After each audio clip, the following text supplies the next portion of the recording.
mean, just to kick things off, how have you used the week off? Because I'm assuming you don't really want a bye week round 2 when you just try to sort of get into the swing of things. Yeah, it's not ideal. Obviously, if you lose that round 1, you want to be playing straight away so you can get back that confidence and get on a winning roll. But we've had to have the week off and just endure another week of the pain from round 1, which was very tough to watch. So, having said that, we're up and running again, and the players at the weekend off just to make sure that they get their heads right, get a bit of rest over that weekend, and come back into this week fresh. So, no tougher challenge than this one on Friday night against St Helens. Just how impressed have you been with St Helens? They've looked pretty in ominous form for everyone else so far. Yeah, they have. They've brought quite smartly in the off season as well, and I think they're they played in that World Club Challenge this time last year as well, and had to do a fair bit of travelling. So they've had their feet grounded this time throughout the Christmas period and the New Year, and it looks like they're connected as a group. So. They're playing some really good rugby, and it's going to be a really difficult job for us to go there and play well and win. Just on that week off, I know that Huddersfield, while they've not really said much publicly, I know internally they felt that bye week, because they had it last year, really did sort of hinder them because everyone was a little bit more battle-hardened and so on and so forth. I'm sure you've had the same concerns. So what have you done to try and combat that, to make sure that you are in as good as possible place to take on a team that's got extra game? Yeah, it's a really tough one because you have your whole pre-season to prepare for that first game. You don't quite get it right. You play like it looks like it's your first game, and then you don't have an opportunity to fix it straight away. So you're sort of like in the time frame that's in between games of 2 weeks, you forget about what you did wrong. So, we've just tried to manage the players through that time, try to keep the fun there at training to make sure everyone's focused. But, I guess the great thing about rugby league is it comes around really quickly again. And if we're off this week, which I hope we're not, like we were in round 1, that we can get really hurt here as a club going there against a team that's very confident. But, I've got some players that have been in the system now with me for a while, and they understand the process. So, let's hope that the performance can follow that. How is Edwin Apape? That's obviously the big concern coming out of it injury-wise. Have you got a sort of update on him? Yeah, Edwin's ruptured his MCL ligament down the outside, so he's walking on it now, and there's not much pain there. It's one of those ones where it's you just got to get on with it and rest it for a minimum of 4 weeks before you can start training again. So he'll be out between 6 and 8 weeks, probably closer to 8 weeks. So we've bought Brad Dwyer on loan from Warrington for 2 weeks. I think we could have gone with someone locally here, as in within the squad, but I felt that it was a really good opportunity for Brad to come over and ply his trade with us. I'm a fan of Brad's, and I know what he's like as a person, as a player, and I think he can do a really good job for us. So that's the immediate change up with our team, and that just adds that other little bit of X factor to us, but it also will take a little bit of time to get combinations with him. Do you think that Brad brings the same qualities as Edwin? Comparable? Yeah, but different sort of players, but very hungry attacking players. Edwin Apape is not many people have talked about it. As great as he's an attacker, he's a very aggressive front-on defender. And Brad brings that smarts with him. He's been around Super League for a very long time, and he's creative around that 9 area. So in that sense, they're very similar. Brad plays a lot of eyes-up rugby. He's got a lot of good 7 and 6 around him, and a 1 and 13 that are very clever as well. So, hopefully he can slip straight into that system, that the way that Edwin was playing. I've got no doubts that he will. With Brad, he's one of those players, as you say, with the right people and with the right decisions, he can be a match winner. He's got those moments in him. Yeah, well, when I was coaching at Wigan, he single-handedly tore us apart there on a couple of occasions playing for either Leeds or Hull KR. So, I'm aware of what he can do to teams, and let's hope that he's got that hunger in him for not playing or not being picked at Warrington, which it looks like there is. We're going to just nurse him through here, make sure he fits in with the group really well, gets that love back for the game, and then from there, hopefully he can take us to another level as a team. Just on recruitment, we're seeing a number of like loan deals take place now. Obviously, Brad's one. There's been a couple more today. Is there anything? Is that something that you still looking at, outgoing or ingoing? I suppose. Is there anything that you anticipate may or may not happen? I think the window's open for us to look elsewhere to strengthen the squad at some point, and we're always looking. I think it'd be not good enough for us to not keep our eye out all the time. We do have a reserve grade game this weekend.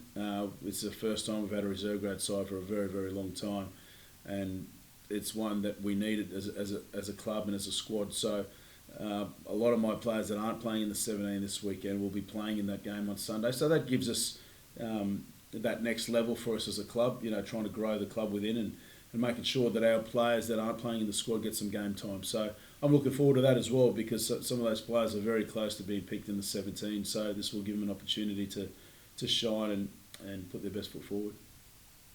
Brilliant. That'll do me. Thanks mate. Appreciate it. Anytime. Lammy, it may seem a stupid question, so I apologise in advance. If Adrian's going to be out for up to 2 months, why have you only done it as a 2-week initially with Brad? I think it's just more of a Warrington. You've got to negotiate those sort of loans to make it suit both clubs, and I think on a 2-week callback, that just gives them the option to pull him back if anything happens there. So, obviously for us, if it works with Brad in the next 2 weeks, we'll probably want to extend that as we go, but that's not solely in our control. So, and that's the way that the deals work. But I'm sure he's not making their first 17 at the moment. They've got Walker and Powell in there ahead of him, so I think it's a good fit for both clubs. You've obviously got the 3 players up at the disciplinary hearings tonight. Yeah. Lambie. What's the best case scenario, do you think, for each of them?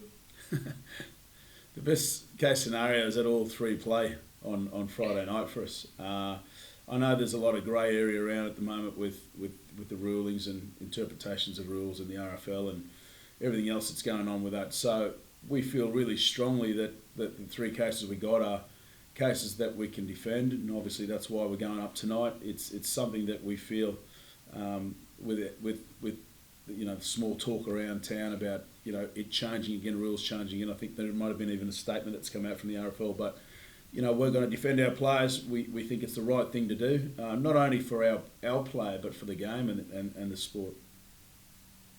Were you heartened a little bit by the latest RFL statement around red cards and sendings off, etc.? Yeah, I think it's a positive move in the right direction. We've had several coaches meetings, and we've got one, I think it's tomorrow, again about it, and we've stood up and showed our concerns, which is the concerns that's coming from everyone, from every angle at the moment. So it's not like it hasn't been flagged prior to this point. I think it's important that we acknowledge that, because we're fighting hard to come up with the right result for not only for our sport, but for the direction that the game wants to head in here in regards to the welfare of concussion and heads and insurance and all that sort of policy. I think everyone understands where we want to go to. It's just how we get there and that journey along the way to getting that balance right. And I feel strongly that we will do that. It may take 6 weeks, 6 months, but we'll get there. And presumably you've made contingency plans if you're not successful or only sort of partially successful tonight. Yeah. That's the difficult part.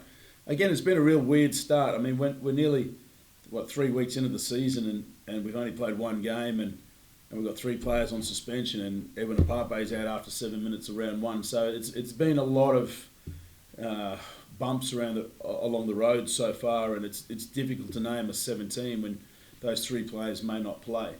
But what we do know is that, like I said, we have a reserve grade game this weekend. So the 17 players that get picked from number 18 onwards, I'm going to try and get them to play because they need to play, and I need to watch them because we have got a lot of new faces at the club this year. We've improved the number of players in the squad.